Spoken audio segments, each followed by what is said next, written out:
Mañana, jueves 23 de julio, se cumple un año desde que UPM confirmó la decisión de instalar su segunda planta de celulosa acá en Uruguay. Al día de hoy avanza la construcción del proyecto, que es la mayor inversión en la historia de nuestro país. Los trabajos se llevan a cabo en plena etapa de emergencia sanitaria y después de ajustes que la empresa acordó con el gobierno de Luis Lacalle Pou al contrato que se había firmado en 2017 con la administración pasada. ¿Cómo afectó la pandemia a estos planes iniciales de UPM? ¿Cuáles son los próximos pasos? ¿De qué manera observa los movimientos críticos hacia su operativa, que aparecen incluso dentro de la propia coalición de gobierno? De esto que vamos a conversar a partir de este momento están con nosotros Gonzalo Gianbruno, director del proyecto UPM2. Buen día. Buen día, Emiliano. Gracias por invitarnos. Y Matías Martínez, gerente de comunicaciones de UPM en Uruguay. Buen día. Buenos días. Un placer, Emiliano, estar nuevamente aquí en tu programa y un saludo para los oyentes. Yo decía recién, mañana se cumple un año de la fecha en que UPM comunicó la llamada decisión final de inversión, así se la ponía en los documentos, ¿no? ¿Las obras se están ejecutando en cuántos frentes ahora? Bien, como tú dices, hace un año estábamos tomando la decisión final de inversión. Fue un hito realmente relevante para nosotros como miembros de este proyecto, para la empresa. Fue la transición de lo que llamamos la planificación a la etapa de ejecución. Y ahí hoy tenemos 16 frentes de obras abiertos. Es una de las dimensiones. ¿Qué quiere decir 16? Ahí capaz que el oyente ya necesita ubicarse. ¿Por qué 16? Tenemos 16 frentes abiertos porque tenemos los proyectos que quizás son insignia, que todo el mundo conoce, es el proyecto de la terminal especializada en celulosa aquí en el puerto, el proyecto de la planta propiamente dicho, pero luego hay 14 proyectos que llamamos de servicios regionales, obras regionales, que ello incluye alojamientos, mejoras en el vertedero, mejoras en las conexiones de saneamiento de las comunidades, y eso están distribuidos no solo en Paso de los Toros y Centenario, sino también en Carlos Reiles, en Durazno, preparando la zona para recibir esta inversión. Apareció mencionado allí el rubro alojamientos, construcción de viviendas para las personas que van a trabajar en la obra, en la etapa esta de construcción. Concretamente, ¿dónde es que van esas viviendas? Efectivamente, la avanzada, nosotros llamamos que las obras de alojamientos o de servicios son la avanzada de este proyecto. ¿Por qué? Porque son las que tienen que estar listas para recibir cuando venga la masa crítica de trabajadores. Tenemos 13 predios distribuidos en esas 4 comunidades de Paso de los Toros, Centenario, Carlos Reiles y Durazno. Quizás la lógica de un proyecto como se hace en otras partes del mundo sería preparar a continuación del predio industrial un gran campamento donde se puedan alojar hasta estas 5.000 personas. Parte de esta planificación lo que hizo fue descentralizar, no solo en comunidades, sino también dentro de cada ciudad, en predios más pequeños que puedan tener un desarrollo de infraestructura que ahora reciban a los trabajadores de la construcción, pero luego puedan ser reconvertidos y utilizados para el desarrollo de cooperativas, viviendas u otras infraestructuras que necesiten las comunidades. ¿Para cuándo van a estar prontos esos complejos? Esos complejos están avanzando y para el último trimestre de este año el 90% de los mismos ya están prontos. Ya tenemos hoy en día capacidad instalada para recibir más de 700 trabajadores. Semana a semana estamos inaugurando nuevos predios. Para fin de año vamos a estar casi completando esas obras. El oyente quizás se sorprende con esta información porque, teniendo en cuenta la emergencia sanitaria y todo lo que alteró la vida del país, podía pensarse en un freno, en una forma de retraso del cronograma de obras. ¿Qué pasó en ese sentido? Quizás sí, sin duda. Nosotros hablamos en el equipo que la semana que tuvimos más trabajo fue la semana que no trabajamos. Esas semanas que hubo una licencia especial del sector de la construcción, a nosotros nos implicó un desafío enorme, porque en 2 semanas había que rediagramar la obra, pensarla de vuelta, algo que veníamos planificando hace 3 años, cambió el contexto, cambió la realidad y queríamos ver una forma segura de que todo el mundo siga trabajando y que nosotros pudiéramos avanzar. Eso implicó pasar de una lógica de servicios centrales a descentralizar todos los servicios. Pasó de analizar dónde vivía cada trabajador, cómo se trasladaba y con quién trabajaba para armar pequeñas células de convivencia que pudieran ser las que están en contacto y en caso de haber un caso positivo, sean las que se estudien en profundidad. Pasamos de tener un solo comedor planificado a hoy en día tener un comedor por cada empresa que trabaja dentro de la obra. Tuvimos que organizar que previo a ese 13 de abril, cada trabajador que estaba en uno de los departamentos con casos positivos recibiera en su casa a alguien que le hiciera un hisopado, tuviera un resultado negativo antes de poder trasladarlo. Realmente fue un esfuerzo grande y hasta ahora venimos trabajando, hemos hecho casi 800 hisopados a trabajadores, estamos testeando todas las semanas al 10% de los que entran a la planta. Es población joven que potencialmente puede ser asintomática, es voluntario, pero todas las semanas se testean entre 80 a 100 trabajadores para tener un monitoreo y una alerta temprana de lo que puede ser un potencial contagio. ¿Algo más había para agregar en esto? Veía a Matías Martínez haciendo un gesto. Pero, en particular, ¿qué pasa con el personal que tenían previsto que llegara desde el exterior? ¿Cómo ha funcionado esa parte de la organización? Hoy en día tenemos en esos 16 frentes 1.700 trabajadores y en la mayoría de ellos, salvo unas 85 personas, son todos uruguayos. Esta fase es una fase y todo el proyecto se va a hacer mayoritariamente con empresas y trabajadores uruguayos. Y en particular esta obra, la obra civil, hoy en día, el otro día recorríamos las instalaciones de la obra con una delegación del Ministerio de Industria y ellos mismos nos marcaban, ¿no? Veíamos las banderas en los distintos obradores y veíamos banderas de empresas uruguayas. Y eso es algo a resaltar también de este proyecto. El desarrollo de la industria local, la experiencia en los proyectos similares, marca que se puede hacer con empresas constructoras nacionales. Y también el esfuerzo de UPM, la visión de UPM, de no decir, bueno, hago un solo paquete, hago algo muy grande, licito un solo paquete, sino lo armo en escalas que puedan ser trabajables por empresas nacionales, y es así que hoy en día podemos ver las banderas de Berques, SACEM, Teima, Ciemsa, Cujó, Ingener, empresas locales reconocidas de porte, que son quienes están construyendo nuestra planta hoy en día cerca de Centenario. ¿Cuántas personas están trabajando hoy, al día de hoy? 1.700 trabajadores. Y eso es una de las dimensiones, ¿no?, para reflexionar en este año. Si nos paramos el 23 de julio del año pasado, había algunas decenas de personas que estábamos trabajando en este proyecto. Hoy ya somos más de 1.700. De esos, más del 45% son de la región donde se están implantando estas obras. Al fin de año proyectamos estar cerca de 3.000 trabajadores en todas las obras. ¿Y para el año que viene, el pico cerca de los 6.000 trabajadores? En ese momento sí habrá una proporción de esa masa de trabajadores extranjeros. Sí, va a haber necesidad de trabajadores extranjeros, pero como decíamos al principio, esta planta se construye mayoritariamente con empresas y mano de obra nacional. Y otro comentario acerca de ese punto que comenzaba Gonzalo, es que durante estos últimos 15 años, empresas uruguayas han adquirido capacidades, han adquirido conocimiento, han desarrollado sus empresas, y hoy por hoy hay muchas de ellas que nosotros no tenemos que traerlas del exterior porque ya hay un conocimiento desarrollado aquí en el país. Y este es un punto central de nuestro proyecto, porque justamente va a poder capitalizar lo que ha sido el desarrollo de estas pequeñas y medianas empresas uruguayas que hoy nos proveen servicios desde otro lugar. Es decir, y ese es un efecto importante para destacar también en este contexto. Esa misma lógica se da a nivel de empresas, a nivel también de quienes trabajamos en el proyecto. Si nos paramos hace 15 años, en el 2005, cada uno de nosotros tenía un mentor finlandés. Alguien que venía, trabajaba con nosotros, nos ayudaba a trasladar esos 100 años de conocimiento de la industria que tiene UPM y iba tomando parcialmente distancia a medida que veía que el uruguayo en esa posición iba ganando tracción y ganando los conocimientos para ejecutar la acción. Hoy en día muchos de los puestos de referencia en este proyecto son de uruguayos y lo mismo ocurre a nivel de empresas. Nosotros tenemos un interés particular de que las empresas nacionales vayan captando cada vez más ese conocimiento.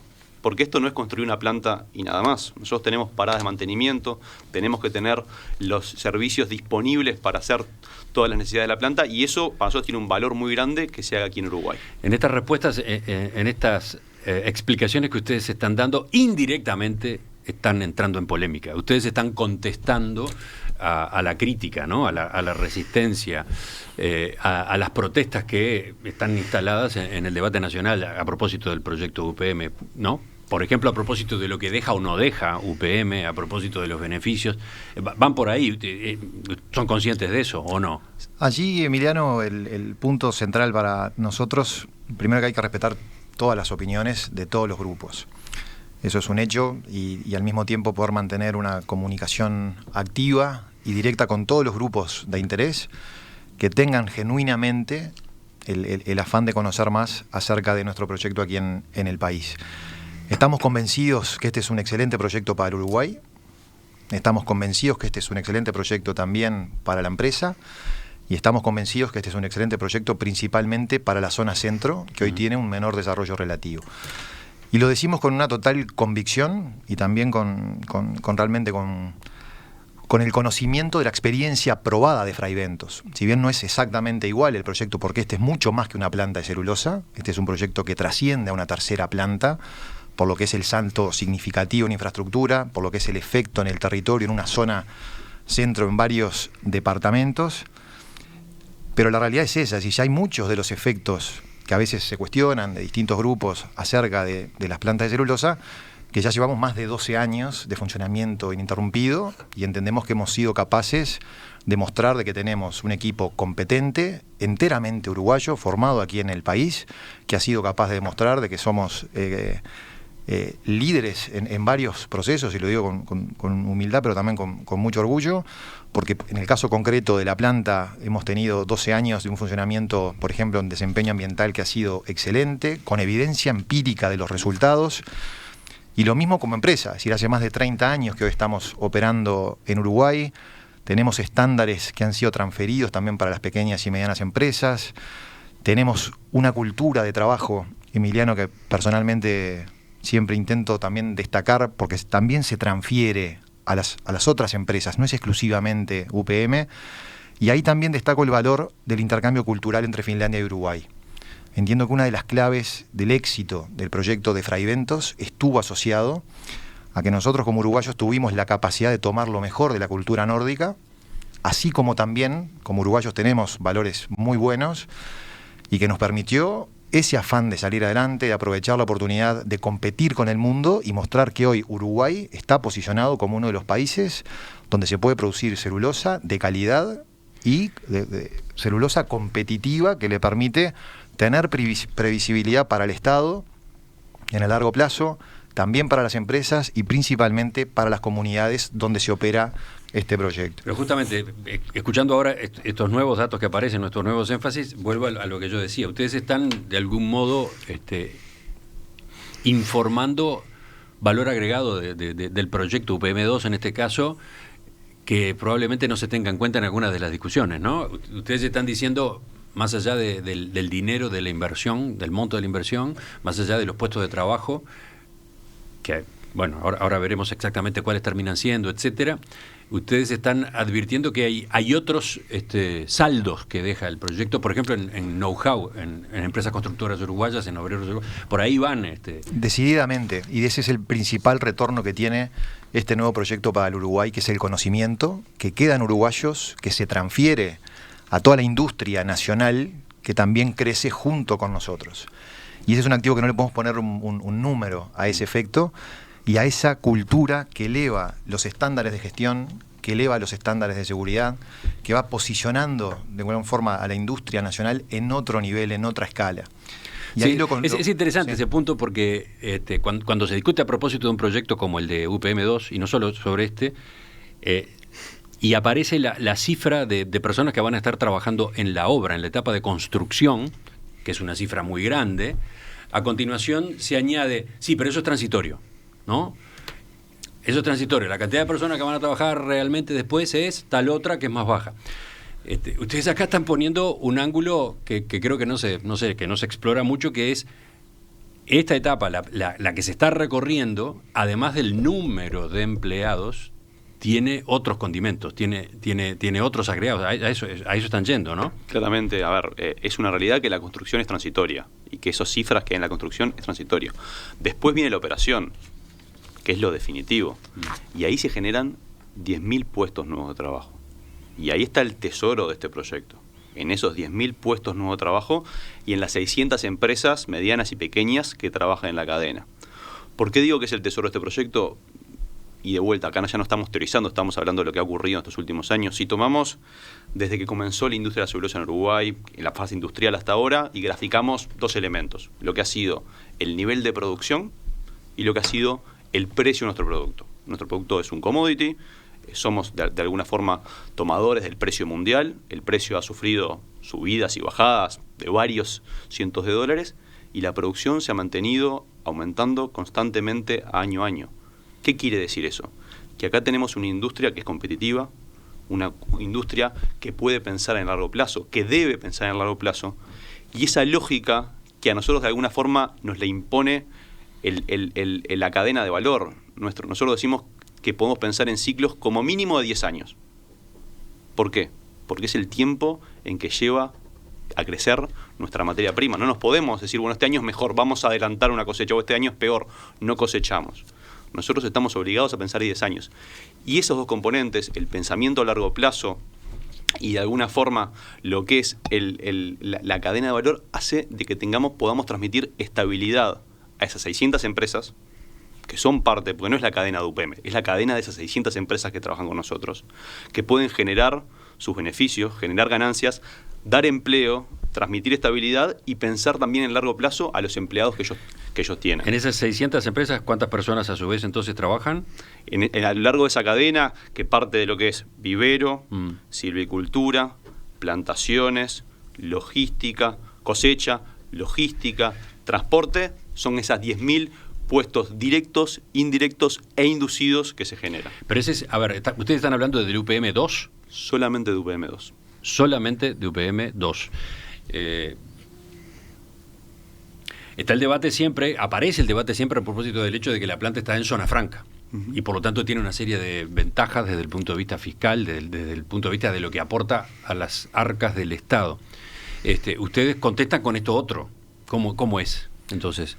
Allí la visión, Emiliano, es una visión quizá un poco más holística. Hoy el Uruguay tiene más de 11 zonas francas operando en el país, generando más de 16.000 puestos de trabajo de calidad. La de Fray Bentos es una de ellas. Y hay que entender esa cadena que comentaba recién Gonzalo, es decir, como un todo. Es decir, no existiría la industria sin lo que es el eslabón forestal y viceversa. Es decir, no existiría hoy el sector forestal que el país tiene si no existiera industria que consumiera toda la madera que hoy el país produce. Eso es importante también entenderlo en el análisis. Y luego también está que es verdad que sí, que efectivamente hay ciertos tributos que la zona franca no paga, que son herramientas que el Estado hoy ofrece a los inversores uruguayos y a los inversores internacionales como parte de la atracción de inversiones de este tipo, pero también la realidad es que se pagan sí algunos tributos en la zona franca y después también que toda la cadena forestal paga normalmente todos los tributos que se tienen que pagar, y estamos hablando de que, por ejemplo, nuestro proyecto, el de UPM en Durazno, va a generar 170 millones de dólares en recaudación tributaria, en toda esa cadena de valor. ¿En qué periodo? Anual. Exacto. 170 millones de dólares por año de recaudación tributaria en Durazno, solamente en Durazno. En toda la cadena. Es decir, van a generar todas las empresas y también los aportes directos de la empresa UPM. Y eso a propósito del proyecto 2, del UPM 2. Exactamente. Hago esta precisión porque siempre se busca evitar que se esté tomando en cuenta todo el conjunto de la industria forestal y de las otras plantas de celulares. Están hablando solamente de UPM 2. Solamente de UPM 2. Me gustaría que enseguida viniéramos a estos ajustes que hubo al contrato hace muy pocas semanas en la negociación con el gobierno del presidente Luis Lacalle Pou. Me gustaría que viéramos también el tren de UPM, como se lo llama, ¿no? ¿Es un tren de UPM? ¿Es solo de UPM? ¿Lo van a poder utilizar otras empresas transportistas o no? A un año de la fecha en que UPM confirmó la decisión de instalar su segunda planta de celulosa en Uruguay, estamos entrevistando esta mañana a Gonzalo Gianbruno, director del proyecto UPM 2, y Matías Martínez, gerente de comunicaciones en UPM Uruguay. Hace unos minutos ustedes hablaban de la etapa en la que está el proyecto, la obra, que recién empieza en realidad, la construcción, y destacaban una cantidad de factores de valor agregado que tiene que habitualmente no se consideran. Pero bueno, desde la audiencia aparecen consideraciones de otro tipo. Dice, por ejemplo, Catherine, más allá de las ventajas laborales que no dudo sean importantes, ¿qué pasa con la parte social? Ya ocurrió con el caso de los niños botnianos, producto de relaciones efímeras entre extranjeros y mujeres locales. Este es un aspecto bien sensible de esta etapa en la que se encuentra el proyecto. ¿Cómo lo está manejando? Exactamente, es un tema muy importante que también se está trabajando de forma preventiva y de forma activa y planificada. Sí, estos son efectos conocidos de proyectos de gran escala que requieren de un movimiento de personas, principalmente de hombres, a un punto común. Recientemente, Emiliano, hemos firmado un acuerdo con la Asociación Civil El Paso, que se encarga justamente de la prevención en la explotación de niños, niñas y adolescentes.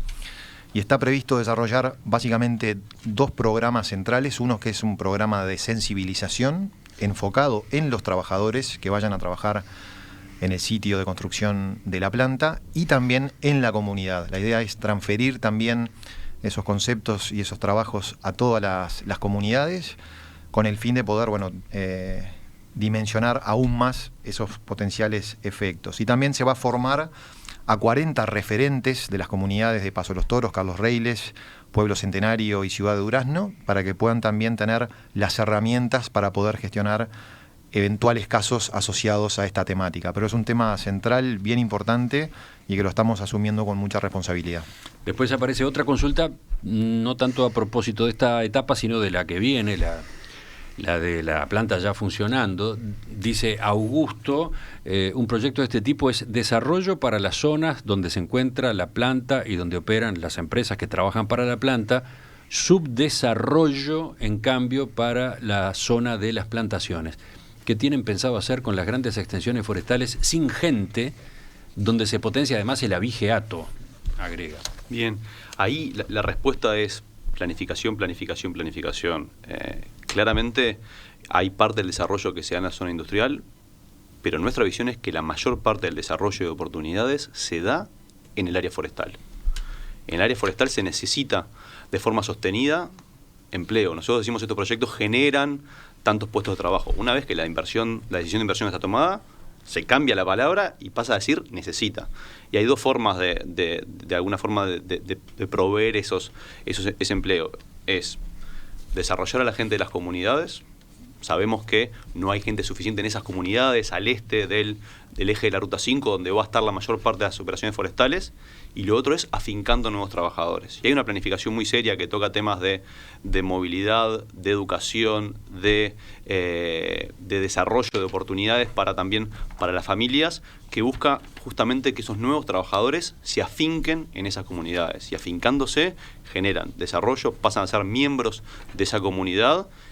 Y nuestra visión no son áreas desoladas, son áreas que se van lentamente a volver a repoblar, a cambiar la tendencia que tienen de décadas y décadas de baja de población, a generar oportunidades que no queremos que se den a trabajadores migrantes, porque eso podría ser un modelo, que la gente del área forestal venga, trabaje los días que tenga que trabajar y vuelva a sus comunidades del litoral. No, queremos que los nuevos trabajadores sean los jóvenes que tengan esta vocación y que quieran crecer en esta dirección en las comunidades, o trabajadores que tomen la decisión de venir a fincarse, porque ahí volvemos a la lógica del largo plazo. El tener una industria competitiva y sustentable permite que nosotros podamos darle a nuestros contratistas contratos de largo plazo. Y a darle contratos de largo plazo significa que para ellos es una ventaja formar, identificar y hacer crecer a gente de las comunidades que estén ahí. Porque las plantaciones van a ser plantadas, cuidadas y cosechadas en esas áreas. Y también básicamente porque el propio modelo de nuestra operación requiere de comunidades fuertes. No es que nosotros nos dediquemos a construir esto por un hecho, no, porque la propia operativa demanda comunidades fuertes, demanda comunidades sólidas en el territorio, porque necesitamos que justamente la gente se afinque en el lugar para poder trabajar en forma directa o indirecta en nuestra cadena. Y hablamos de comunidades, Emiliano, rurales del interior profundo. Si hoy tenemos actividades en más de 150 comunidades rurales, Paso Casildo, Pueblo Greco, Paso La Cruz, Paso Los Mellizos, Paso Los Carros, donde realmente el efecto de la forestación es realmente importante, principalmente por el concepto que mencionaba antes Gonzalo, que es una característica central del sector forestal, que es la previsibilidad y la estabilidad. Porque el sector forestal es las 24 horas, los 365 días del año. Es decir, no es afral, es una actividad que es permanente, que es constante y que genera esa permanencia que entendemos que es esencial también para el país. Hablemos de otro tema de debate permanente, el ferrocarril central. La obra del ferrocarril central está en curso también, no hemos hablado de ella. corre en paralelo, ¿no? Es otro proyecto. Pero lo que recurrentemente se discute es si ese ferrocarril central es o no el tren de UPM. O sea, si alguna otra empresa va a poder utilizar esta inversión de más de $1.000 millones que el Estado uruguayo está encarando.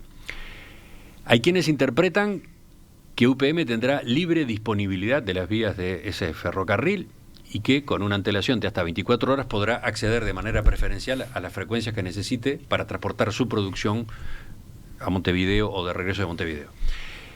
Concretamente, el movimiento UPM-O2 No advierte que en esas condiciones será muy difícil que el ferrocarril central pueda ser utilizado, como dice el gobierno, para el transporte de otras cargas. Incluso señala que el servicio de transporte de pasajeros se va a ver muy perjudicado. Y sostiene que ahí hay otro ejemplo de concesiones excesivas realizadas por el gobierno anterior e incluso a UPM. Veamos, vamos a meternos en este punto. ¿Qué responden ustedes? Bien, allí algunas puntualizaciones. Principalmente nos vamos a centrar en describir cómo será la operativa ferroviaria de nuestra empresa.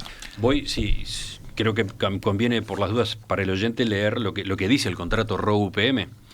Allí indica que la Dirección Nacional de Transporte Ferroviario, que depende del Ministerio de Transporte y Obras Públicas, deberá habilitar al operador ferroviario de UPM acceso prioritario a la vía férrea para 6 slots diarios en ambos sentidos para el transporte de celulosa y su retorno vacío a la planta de celulosa, un slot diario para la ruta norte, para los cargamentos de productos químicos que se dirigen hacia la planta de celulosa, b, la ruta sur para el regreso del tren al puerto. También se señala que el número de slots que no sea utilizado por UPM quedará a disposición de la Dirección de Transporte Ferroviario a los efectos que ésta determine. Y por último se indica, Uruguay asignará los slots de manera tal que los slots se distribuyan de manera homogénea todos los días, a menos que UPM solicite lo contrario. UPM indicará su uso de slots al menos con 24 horas de anticipación. Acá está el nudo de la polémica, ¿no? Y básicamente esa redacción efectivamente es correcta. Describiendo la operativa de UPM, Emiliano, son 7 trenes de ida y 7 trenes de vuelta, con esa composición que usted mencionaba, es decir, con 6 trenes cargados de celulosa y con un tren cargado con químicos que se van a requerir para nuestra producción. Es importante también señalar de que con carga serán los trenes que salen de la planta de celulosa y que luego regresan vacíos al sitio industrial. Lo mismo el transporte de químicos. Entonces hablamos de 7 trenes de ida y 7 trenes de vuelta cuando la planta esté a plena capacidad. ¿Eso qué significa? Del tránsito de un tren cada 2 horas asociado a nuestra operativa. UPM efectivamente utilizará el 50% de la carga, es decir, de la capacidad de la vía. El resto del 50% va a ser utilizado por otras empresas que ya están demostrando interés, empresas de otros rubros, empresas graneleras, empresas de contenedores, empresas de madera, empresas lácteas. Y el otro punto también central, para quizás destacar y mencionarle a los oyentes, por ejemplo, los tiempos de espera en las intersecciones serán máximo de 1 minuto 30 segundos. ¿A qué tiempos de espera se refiere? A los tiempos de espera cuando el tren vaya circulando, es decir, en las intersecciones, donde haya cruces, básicamente, el tiempo máximo de espera para la persona que justo está por cruzar, digamos. En una barrera. En una barrera será máximo de 1 minuto 30 segundos. Y la otra característica, para cerrar esta descripción de la operativa ferroviaria de nuestra compañía, es asociada a la seguridad. Es decir, el transporte ferroviario es 44 veces más seguro que el transporte por camión, asociado a lo que es el transporte de mercancías peligrosas, que es el que hoy actualmente se desarrolla en el país. El transporte de químicos se da por camiones, por las principales rutas nacionales, la ruta 1, la ruta 2, la ruta 3, la ruta 5, acá, la ruta 9. Entre los mensajes de los oyentes aparece el temor al accidente de este tren cargando productos químicos.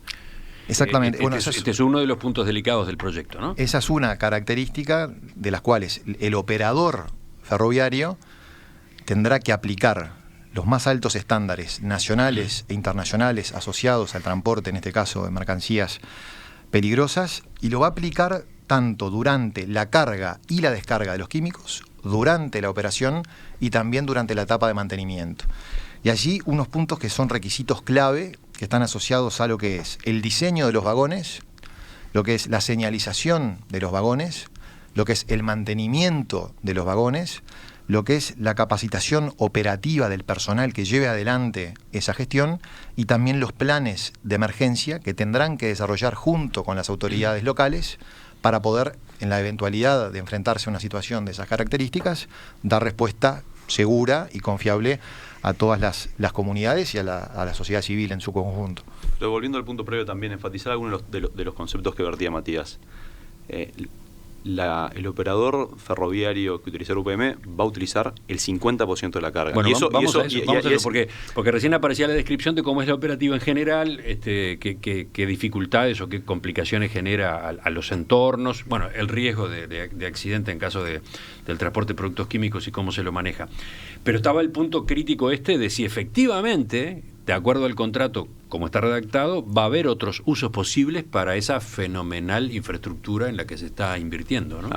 Ahí voy. Yo esto, de alguna forma, lo veo de otro lado. Los proyectos transformadores en infraestructura, generalmente lo que necesitan es una masa crítica que los viabilice rápidamente. Y lo hemos visto a lo largo de los años, es difícil arrancar un proyecto de esta envergadura teniendo el 50% de la capacidad precontratada, comprometida, como es este caso. La lógica de poder reservar los slots, ¿cuál es? Nosotros somos una producción continua. Si usamos el ejemplo de Fraiventos, nosotros continuamente estamos cargando una barcaza en el puerto de Fraiventos, una barcaza se está transportando por el río Uruguay y otra barcaza está descargando en el puerto de Nueva Palmira para luego desde ahí salir a buques de ultramar.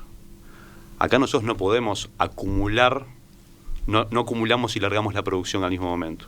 Tienen que ser 6 slots homogéneamente distribuidos a lo largo del día. Slots es el término que también algunos oyentes preguntan qué significa. Frecuencias. Son ventanas de tiempo. Son las ventanas de tiempo que lleva al ferrocarril recorrer los 250 kilómetros que hay entre la planta en Paso de los Toros y el puerto de Montevideo. Y esas frecuencias son separadas en el día y luego utilizadas. Y si no se utilizan, igual esos son asumidas por parte de UPM. Bien, pero yo leí recién esta frase: UPM indicará su uso de slots al menos con 24 horas de anticipación. Entonces, ¿esto habilita a UPM a realizar solicitudes que impliquen la suspensión o la reprogramación de otros servicios de carga o de pasajeros para concretar su propio traslado? Y concretamente acerca de ese... Porque ese es el punto, ¿no? De ese punto, lo que va a existir, Emiliano, que tiene que estar pronto antes del inicio de la operativa ferroviaria, es lo que se llama una declaración de red, que tiene que presentar el administrador de la infraestructura.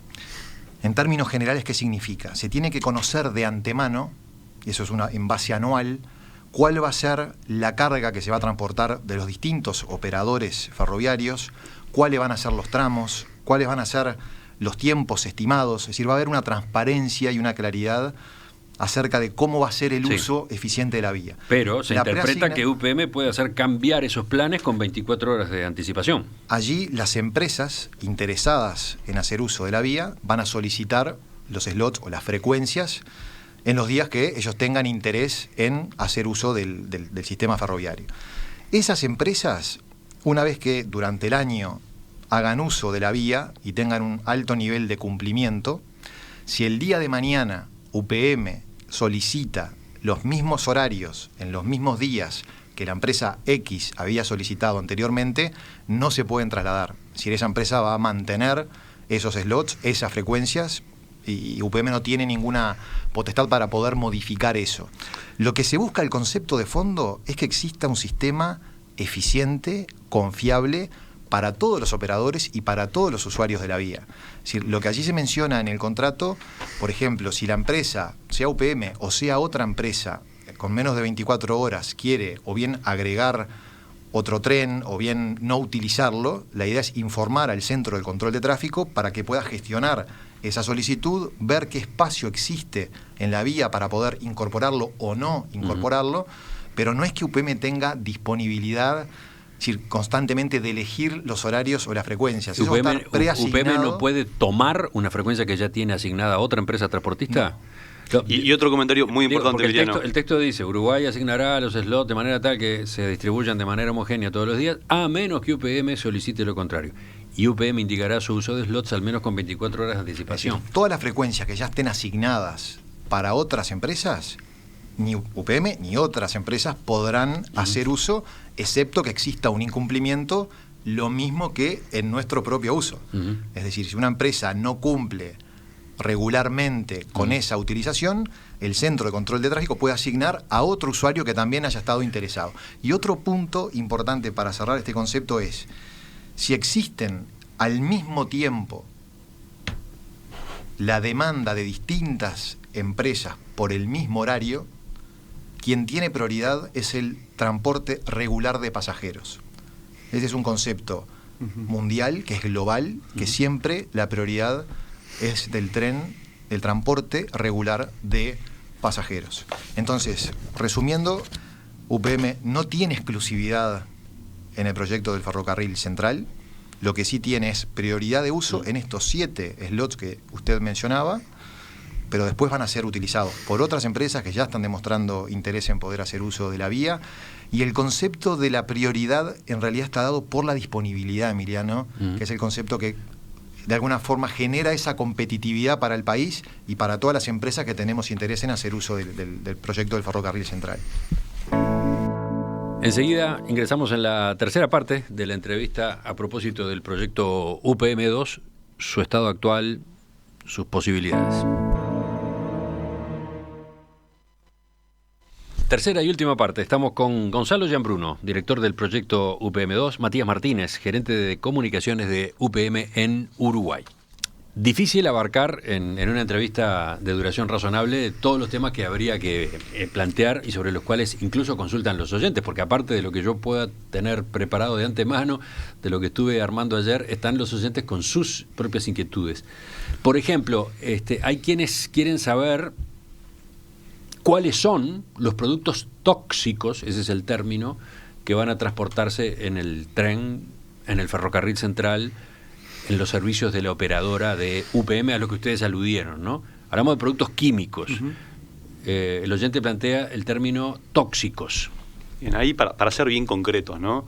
Ahí se va a estar transportando básicamente 3 productos químicos: ácido sulfúrico, soda cáustica y fulo pesado.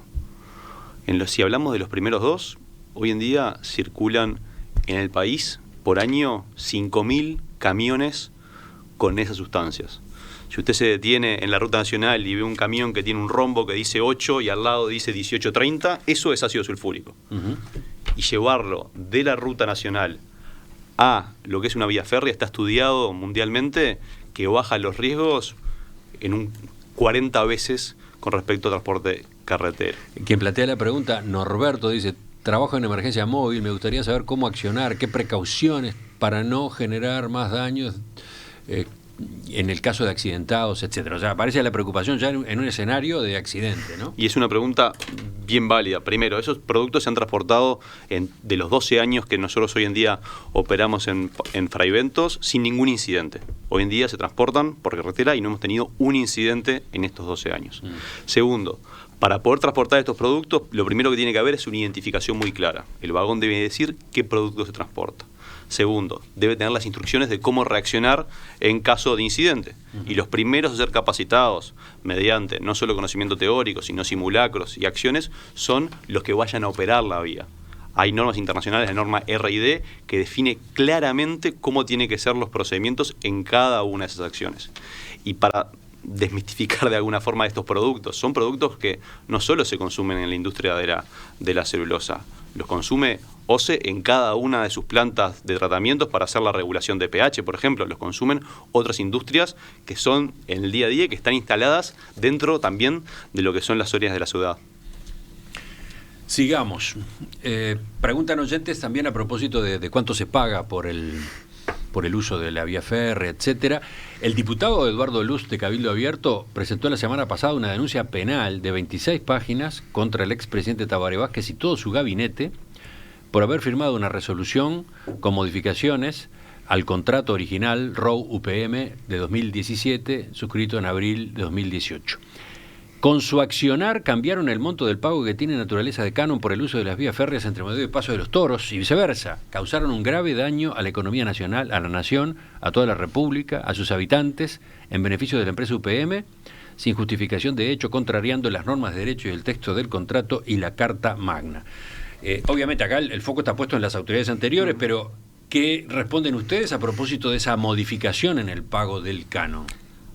Bien, bueno, primero aclarar cuáles son básicamente el canon fijo anual que pagará UPM por el uso de las vías. Los primeros 5 años se estima que va a ser un monto cercano a más de los 6,5 millones de dólares, es decir, del año 1 al año 5 de operación. A partir del 6º año asciende aproximadamente unos 8 millones de dólares y luego se acordó, junto con el Estado, lo que es un bono por buen desempeño, que se le llama, que ahí se incrementa en un 25% el costo, digamos, medido en celulosa, básicamente en tonelada transportada a kilómetro. Ese bono se está dado por justamente el buen desempeño y el buen mantenimiento y el buen uso eficiente de la vía, que se paga si no hay más de 5 trenes con demoras mayores a 15 minutos mensualmente. Lo que se deja eventualmente de pagar, en el caso en que no exista ese cumplimiento, es ese bono por desempeño, pero siempre el canon anual fijo que mencionaba anteriormente. El único comentario, Emiliano... ¿Cuál es el cambio? ¿Por qué se produjo este cambio que denuncia el diputado Lust? El único comentario que podemos hacer desde la empresa es que nunca existió una doble opinión o visión acerca del valor acordado entre las partes. Es decir, nunca hubo una diferencia acerca de eso. Lo que sí luego se corrigió fue, una vez trasladado a una redacción ese valor, ahí hubo sí una modificación porque no reflejaba el valor acordado entre las partes. Es decir, es el único comentario que tenemos para agregar acerca de ese punto. Es decir, nunca hubo una doble visión. La diferencia fue bastante importante, el número cambió mucho. El número, en realidad, ahora, el canon que estamos hablando, es el canon, Emiliano, que es básicamente un promedio de todos los cánones que se aplican a nivel mundial. Es decir, el canon original, que estaba mal redactado, en definitiva no existe en ninguna parte del mundo y claramente era un error en la redacción, pero nunca en el concepto del valor original acordado entre las partes. Emiliano, y para cualquiera de la industria que se le pueda presentar esta duda, que se le pueda consultar, es claro y unívoco cuál es el valor que estaba definido ahí, porque es lo que sale en el mundo transportar carga a granel a través del modo ferroviario. ¿Qué hay que entender entonces? ¿Que fue una errata o algo por el estilo lo que se plasmó en el texto inicial? Eso es una puntualización que queda para cada uno, pero en definitiva es el cambio que existió fue ese. Es decir, porque la interpretación del valor nunca hubo una doble opinión, lo que sí hubo fue un error en esa redacción al llevar el papel a la redacción de esa cifra. Y ya que mencioné al diputado Lust, ¿cómo está manejando UPM el debate político constante, diría, que hay a propósito del proyecto, en la medida que no solamente está en juego el movimiento UPM 2, del cual ya hemos hablado, sino además dentro de la propia coalición de gobierno, grupos, sectores, o que tienen objeciones al contrato o que directamente rechazan el proyecto, ¿no? Pienso concretamente en Cabildo Abierto, y dentro de Cabildo Abierto el diputado Lust. Ha habido, por ejemplo, hace muy poco, una interpelación que encabezó el diputado Lust a varios ministros, ministro de Economía y Finanzas, ministro de Transporte y Obras Públicas, de Industria, Energía y Minería, ministro de Vivienda, Ordenamiento Territorial y Medio Ambiente, a los ministros actuales, por el impacto del proyecto industrial del país, una interpelación que terminó con la remisión a la justicia de la posibilidad de que en el periodo pasado hayan existido presiones a los funcionarios de Dinama para que apuraran los expedientes vinculados a UPM2. Es un ejemplo nada más. Después Cabildo Abierto ha presentado un proyecto de ley que limita la producción forestal en el país.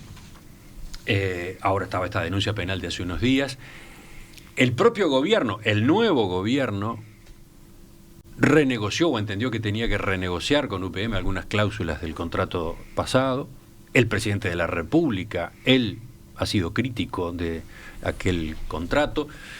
¿Cómo están manejando esa parte del debate político y que está dando una parte de sus capítulos adentro del gobierno?